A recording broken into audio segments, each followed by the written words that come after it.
Tuesday. BobbyFi and Eric Sheets-Haber. We're going to be talking through a big slate. We've got the big immaculate inning this week, which I really like, and we've got the 222 on FanDuel, and then there's the $8 rally cap today. So it's a good multi-entering slate. I wanted to start off though by saying, shout out to Sheets. He nailed it last night. He said exactly what he was doing with his one big lineup on FanDuel, and of course he wins the freaking tournament. Great job, Sheets. Awesome stuff. But I do want to also remind you guys, check in with what Sheets says. He drops these little dimes sometimes, especially when it comes to FanDuel. And then all of a sudden, you look up and exactly what he said he was doing is what happened. So great job, Sheets. And any other thoughts you want to jump into before we go game by game? No, I think I'm kind of ready to put up my screen. Hold on, just give me a second. Yeah, I didn't. Just so you guys know, I'm going to be out of town for the next 5 or 6 days, but I have delusions of actually trying to get some stuff up there. So just the way the time change works, I'm probably going to be able to. So we'll see. No promises, but we're going to see what happens. Yep, absolutely. I felt like we had a lot of good points yesterday on our stuff, but we didn't. For me, I did not capitalize on it. But I was happy to see that you did, because the Cubs, I had a lot of the places, but I didn't have the right combination. So happy that you got there with the Cubs and Dodgers there. All right, we're going to start off with your Yankees, Kansas City and New York. You have Stroman and Lugo, and I'm interested in your thoughts on this game because I can't figure out what to do. Well, I'll tell you this: overall, the slate is very spread out. You know, I usually can see 2 or 3 stacks that stand out over everybody else. Yeah, and it's not going to be like that today. You know, just so you guys know, I am going to play a couple of lineups. I'm going to be on a plane. I won't be able to obviously late swap or anything like that, but I am going to put some stuff in. I actually got to put in my whole weeks of stuff before I leave, because where I am, I can't enter new stuff.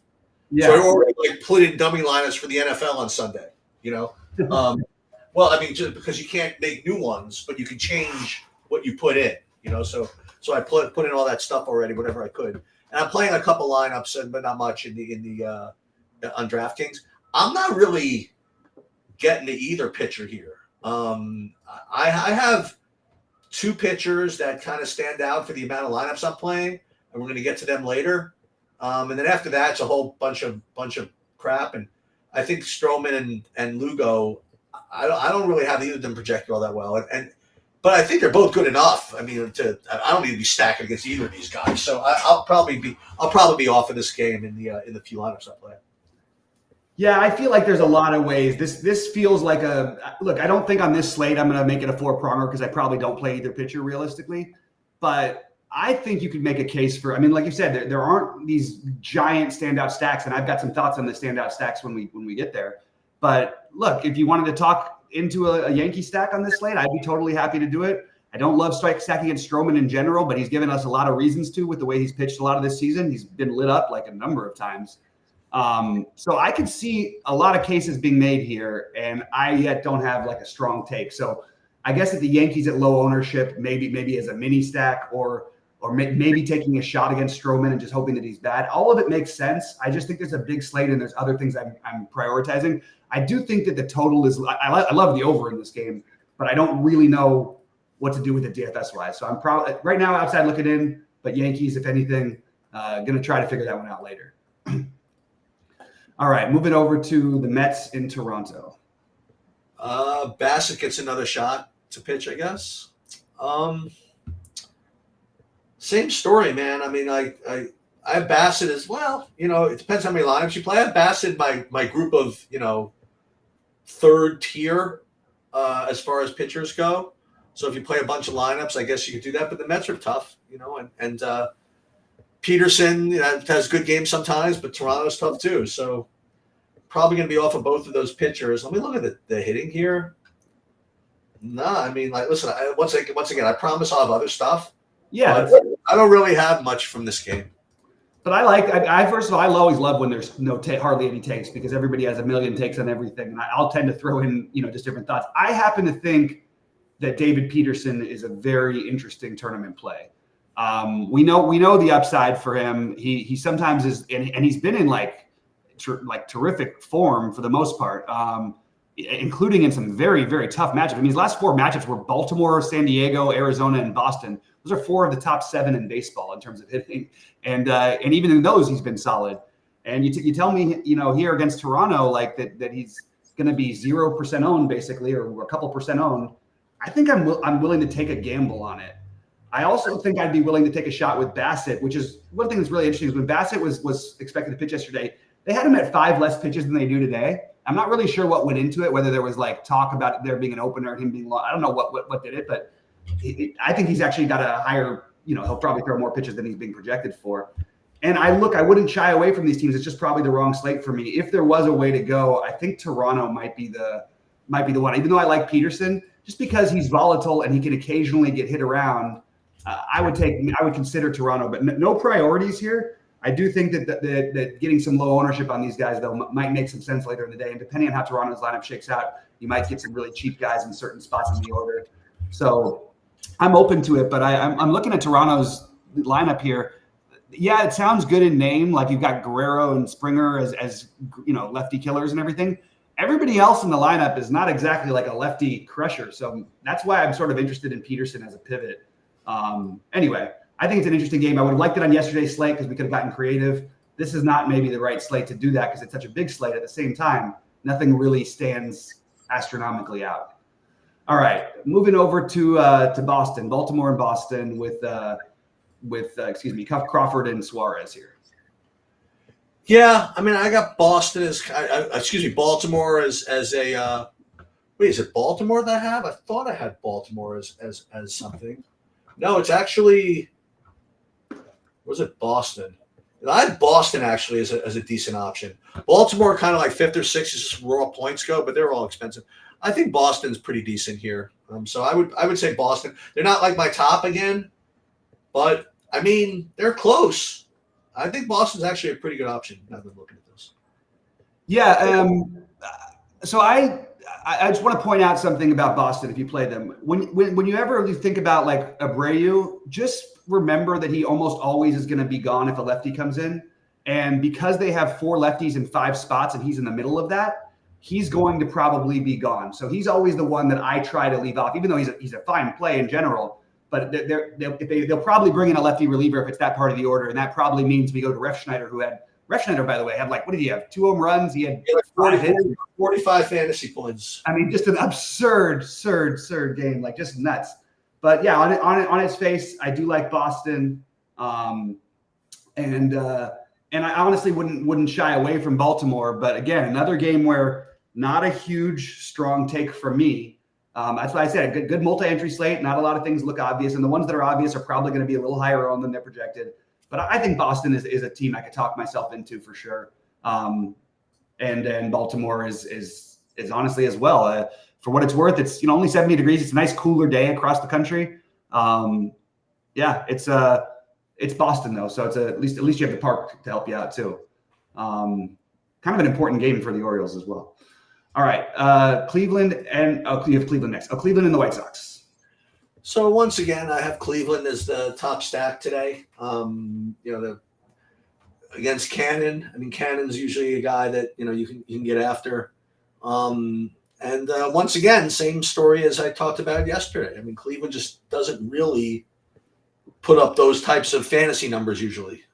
So they're projecting to be kind of the top, but it's same story. If they end up being the most popular, which it looks like they are, listen. If I'm going to play like just a couple of lineups, I'm going to play some chalky pitchers. I'll go with the chalky pitchers and just go with something else as far as my stacks go. But they certainly project to be pretty decent. Yeah, I've got my normal rule written in because they're the one team that I'm a little bit afraid of the ownership getting too high. But even then, there's ways to get different. You've got Noel down there who's going to have low ownership.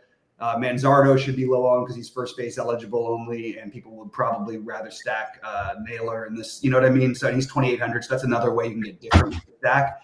It's going to be hard for me to just say no to stacks against the White Sox, but I will point out there's 10-mile-an-hour winds blowing in from right field. You could argue that the White Sox have the second, maybe third most affected stadium by wind.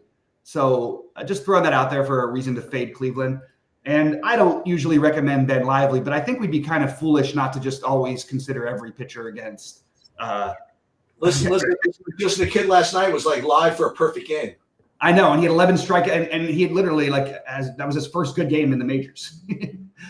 So we got to always consider Lively. We always got to consider the plays against the White Sox, no matter how gross it is. And he's going to have some ownership as well. So at the same time, if you're going to get a little funky on this slate or you need value, I think that you could go right back to the White Sox. I prefer the righties over the lefties, as I mentioned, with the wind blowing out. Just hope for the home run ball. The favorite plays here might be Andrew Vaughn, Luis Robert, but then you play it with a cheap Corey Lee, for example, who's we know has a little bit of pop. I can see myself talking myself into some White Sox a little bit later. Just gonna wait and see what else we can find. But that is something that I don't mind doing even on a big slate, as long as it's not like a 5-man White Sox deck. I don't want no business with that. Who am I? I want no business. LA and in Minnesota. Yeah, so this is a good bit of chalk, I think. Well, it's a bit of chalk. I mean, I have Pablo Lopez as the top pitching option on the slate, and it'll probably be in my big buy-in, and I'll continue my run of never having had him had a good game when I have my money on him. But that's just the way it's going to be. And then I have Minnesota against Canning as being a good stack, and I have that being pretty high owned as well. So I don't know. I mean, are they going to be higher owned than Cleveland? I think it's close. So maybe I can't even get away with this either. But we'll see. But this certainly looks like something pretty decent. All right, I have a take, and they're gonna contradict each other a little bit. I like Lopez, but look, I totally I don't mind fading him, but he does look like he'll be a core play for me. I really think Canning is interesting here. He's ready. He's ready for one. He's been unbelievable. He just dominated the Dodgers. He's 5K. His strike, to give you an idea, he's got a higher strikeout expected rate here than Lively does. Right. And he's 2,300 cheaper. He's been much better since the All-Star break. You can talk me into this one. So at zero ownership, we're all. It's good enough to get off to Minnesota. But actually, I'm going to take it as I'm going to stack Minnesota in my non-live, because I know there's the Canning blow up is always there, but he has been significantly better the second half. What worries me with him is always the strikeouts, but he's even got a reasonable strikeout expected rate here today. So I also want to remind everybody, if he does get knocked around, just beware that Minnesota is going to be platooning guys. It's just always what they do. Beware of the lefties in the lineup, because they could easily turn into righties by the end of the day. I'm on both sides, so I have three. It's a 3-pronger for me: Lopez, Canning, and the Twins. But I'm going to play some Canning tonight, and even in some of my higher buy-ins, whatever they may be, a little later on. And I also am going to have some Twins, so that's where I'm at. All right, moving on to Cincinnati and St. Louis. Boy, I haven't done in a while. I haven't bit for the Cardinals value in a couple of weeks. It looks like they don't look that high owned this time, and look at how cheap all these clowns are. I mean, you have Paul Goldschmidt. I don't know, maybe he hasn't hit anything the whole season, but I got Goldschmidt and Arenado under 4K. For good reason. I guess so, right? I suppose so. And then you have, what else is we have? Where's Newt Bar? He's another guy that I like to play sometimes. So I don't know. I'm just trying to find something other than the chalk here. What's Newt Bar? He's 3,400. Yeah, sure. Why not? I don't know. I'm kind of with you on this. I was shocked to see the Vegas total only at 8 here. I really thought you'd have a better number. And look, you don't have to talk me into, like you're saying, St. Louis. I also think Cincinnati's totally in play here. Why not? Neither of these pitchers do I have any respect for. For what it's worth, Palante has been good since the All-Star break overall. But I'm totally good with this. It's 80 degrees. It's one of the hotter games on the slate. Crosswinds, so nothing really getting in the way. I think I'm good with considering a game stack here at very low ownership, and it makes plenty of sense to me. So this is my first get off the board stack that I'm actually going to make sure I've got it circled, and I don't have it just written down. It's actually circled. So I like the take of maybe taking a stab here. I'm so frustrated with St. Louis because they're so bad. offensively, but at the same time, I can't ignore the prices. And especially if they let Jordan Walker, that guy's going to end up hitting 40 home runs one of these days if he ever stops striking out. I'm into this, so I'm with you a little bit on that game in general. All right, then we get Oakland in Houston, right? Is that what they have next? Yep. So this is the second pitcher in the main cash build, Lopez and Arrighetti, I think. And it's going to be owned as a result. I got a couple of things you could do if you didn't want to play these guys, but they certainly look like the top pairing. And because they're cheap, I mean, you could get Houston in. I mean, if you want to play them, so I don't mind that. They're going to be highly owned. I imagine so, but guess not. Look, where's the Houston ownership? Where'd that go? It's weird, right? Yeah, so I like that. I like Houston. If you play Lopez Arrighetti, you can play with a lot of stuff. Mm-hmm. So yeah, I definitely like Houston. Totally with you. I think that Houston is look. This is just a warning to anyone who follows me and does anything that I do, like with these things, or watches my ownership and stuff.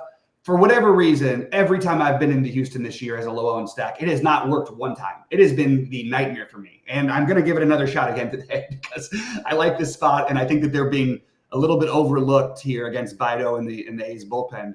So the A's bullpen is actually very solid at the back end, but if you get to Bido early, maybe you can get to the week-long relievers.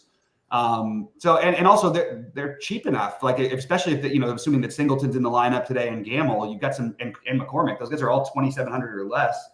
I think I'm interested in the Houston idea a little bit. So now we're finding some stuff that we like, and it's actually off the board, so that feels good. All right, San Diego and Seattle. I'm sorry. Which do you have? Yeah. So Arizona, Texas. I mean, I guess that both these guys are okay pivots, the Eovaldi and Gallen, but I mean their matchups are not great. I don't know. The whole game's probably a pass. I actually like Gallen a lot. You do? I'm not as afraid of this Rangers lineup the way it's been. There's no Seager in there. Just not nearly what it was last year. They've been underproducing. You got Gallen, who's got, look, it's a low strikeout, it's for him, and he hasn't been quite the same. But he's also, we're getting him at 86. I mean, I say he hasn't been quite the same. He's put up 30 in 2 out of his last 3 games, and the only game he didn't was the Dodgers. So I think Gallen is actually a guy who I'm considering making a core play for me today. I hate to do it against the Rangers. Everybody knows I love them, but it has a lot to do with Seager. And I didn't get to any of the hitting in my first look at this, but I wouldn't hate the idea of getting to some Arizona. I just think Arizona is the most under-owned team consistently, and they're the best scoring team in baseball. So not the best fantasy team, but the best, highest scoring real-life team. So I like Gallen quite a bit, actually. All right, moving over. We have the other slate, 641, San Diego, Seattle. Yeah, I don't have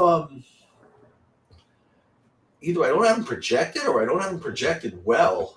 I'm not seeing Kirby showing up here as a good play. Why is that? Do I not even have him projected? He's got to show up as decent, right? Yeah, I don't even have him projected yet. So I imagine that he's going to be pretty decent, right? So I'm going to sight unseen. I'm going to say Kirby's playable at 8,800. Darvish, I mean, against a free swinging Seattle team, maybe they let him get off the hook with his wildness. He's just coming back from an injury too, and he only had one start. That's all right. I don't know. It's like 50 lineups. I'll get him. I don't think I need to. I don't think I want to play him with small lineups. Yeah. For what it's worth, Kirby is just a whole different pitcher at home. It's a great park for him because he doesn't get touched there very much. It's pretty much a nightmare matchup in terms of, look, they don't strike out. They score, I think they're 4th in runs scored for the season. Is that true? Yeah, San Diego. And look, it's a park downgrade for everybody. And San Diego is the one place where it's not that big of a downgrade. I guess San Francisco as well. I'm still going to take some shots with Kirby. I don't feel so adamant about these other pitchers that I can't see Kirby going out there and having, throwing a gem. Seattle's in a very must-win-ish spot. I don't know why we can't play Seattle here. I got to think about this one a little bit, but Darvish looked terrible after coming back from basically being gone most of the season. And I know it's a solid-ish bullpen behind him. It's pretty solid. But I just feel like maybe he can get a little wild, and maybe I guess I was looking for low-owned things, but I think Seattle's another team I'm considering. Probably doesn't make the final thing, but that's where I wanted to mention it. All right, Milwaukee and San Francisco. Yeah, this is a weird one because, I mean, I'm looking at this, and it seems like some game that's kind of like just gonna not be talked about too much or owned too much or whatever. I kind of like both these pitchers a little bit, just as something else to do. They're dirt cheap. They're lower owned. They're not the greatest plays in the world, but they're not bad either. I don't know. In trying to get off the chalk a little bit, I don't know. But I do like them a little bit, and I'm not getting to it. Yeah, it's 59 degrees. I can't quite argue for the. I don't know. It's hard. I wouldn't hate the idea. Like you see the total and you wouldn't get to it. Maybe last night's slate would have been the one I would have gotten to San Francisco. Maybe last night is the one I would have gotten to Milwaukee. As it stands, I think I'm kind of probably more interested in Birdsong. I mean, dude, Birdsong, why is he 5,400? Like, I don't quite get. I know I'm not saying he's like some superstar, but the matchup is, man. I guess he's been bad enough to where that makes sense. Maybe I'm just biased because I still have stock on this kid. Yeah, I think both pitchers are in play, but probably end up on the outside looking in. Honestly, they're so cheap. I guess I kind of have to consider them if I'm going to talk about playing Griffin Canning. But yeah, it's hard when nobody's playing the pitchers or hardly anybody's playing the pitchers and nobody's really playing the hitters. Yeah, maybe. I mean, look, to me, you could argue all four prongs of it, and I probably end up doing nothing. But the highest level of interest is probably Savale, maybe Birdsong. I don't know. For me, it's probably not going to be what I end up doing. All right, let's talk about the Cubs in LA. Yeah, I mean, I don't want to get canceled or anything, but between Imanaga and Yamamoto and Ohtani and Dodger Stadium being, I think, near Chinatown, I mean, like, the Asian community is flocking to this game. I think that the pitchers are good enough to keep me off of this game stack today, and the hitting is probably good enough to keep me off of the pitching. Yeah, the word is that Yamamoto is like ready to go, and that they're. I mean, we haven't expected at 96 pitches tonight on the first time back. I don't think the Dodgers are going to do that kind of thing. I just don't think it. I've watched this team play enough times, unless he's got like a no hitter going or something. Or like I don't know, something. It's hard for me to imagine him getting that many pitches. Like, he's been gone for months. We have a huge investment in this guy. Do you really want to mess around with that? Like, I don't know. So I actually do have some. Look, I'll talk out of both sides of my mouth, because if I really think he's going to throw 95 pitches, I think Yamamoto is a really strong play. I honestly wouldn't cross Imanaga out in large field stuff either, just because it's kind of a weird slate. And he's got the upside for sure. We know he's talented. So I'm sort of stuck a little bit, but I also think, taking some bats from this game wouldn't be the worst. It is much cooler. It's dropped by it's 20. It's going to be 20 plus degrees cooler in LA today. Thank goodness for all of us, because it's been over 100 degrees everywhere in California, in Southern California, and it's been just kind of rough. Yeah, if you get to some Dodgers, I certainly don't think. I think there are worse things to do. Sheets won't be able to late swap tonight, but if you are late swapping, you can always swap off. Well, I guess there's not that much exciting to swap off onto, but there's not that much exciting on this whole slate in general. Look, I've got a bunch of guys I'm considering. Gallen, Arrighetti, and Lopez are the three most logical pitchers that I like. Canning, Peterson, Bassett, Lively, Yamamoto, Savale, Birdsong. Those are what I'm considering away from that. I do have interest in the, mini Cleveland stacks, not going to go 5 or more probably. Minnesota I like, but I also, again, I sort of am interested in Canning. The Cincinnati St. Louis game and the Houston game are the favorite things that I found from our little show this morning. That's what I liked the most. Anything else you want to round out or anything like that before we get out of here? Really, I will say obviously that I ran an early sim, and of course getting all the Oakland, just because that's. Oh, we got Matt telling us here. What's up, buddy? He says that Birdsong was moved to Thursday. This is what happens when you're on air. So no Birdsong today. It's going to be Roop. Now I don't know what Roop's. Let me just take a quick look and see where he would even be pitch count wise. Yeah, that's still funny. They're still showing him as probable. Okay, interesting. I guess I'll touch on that one a little bit later if that's the fact, because that would be cool. But Matt, good to see you, man. Always nice to see you. Nice to have everybody in here. Please click the like button and all that stuff. We have some cool stuff going on. I'm going to be doing a little NFL preview a little bit later today. Probably be doing solo unless I can get Rody to get off work. I don't think it's going to happen. But we'll do it. I'll do an NFL first look. We'll be live at 6 for the baseball. And yeah. Don't forget without me tomorrow. Don't forget golf. Golf is back, and I'm going to do it. I'll get Kenny to come do it with me. Yeah, I mean, normally the way my schedule is going to be, I might be able to join you for stuff like that, but tomorrow's a ridiculous day. Yeah. No. I mean, like I'm flying in. I'm getting in at like freaking 6 a.m, like local time, and then we're going straight to play freaking golf at like 8 a.m. local time, which is just ridiculous.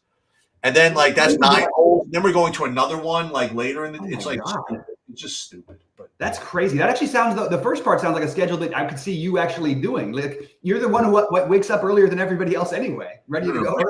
I sleep somewhere. You know what I mean? Like I know. The flight takes off at 6:30 in the p.m. my time. I can't sleep then, and I want to watch the debate also when that later. So yeah.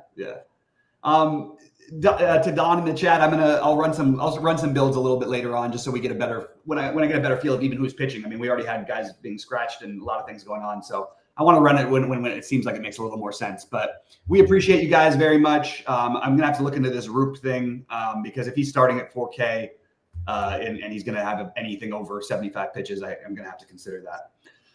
Anyway, good luck to everybody. Sheets, hope you have a great trip, man. We'll miss you here, but we want to hear some good stories, and we want to hear somebody win a tournament while they're overseas. That would be fun. Yeah. All right. And again, great job last night to Sheets for taking down the monster. Good luck to everybody today, and I'll see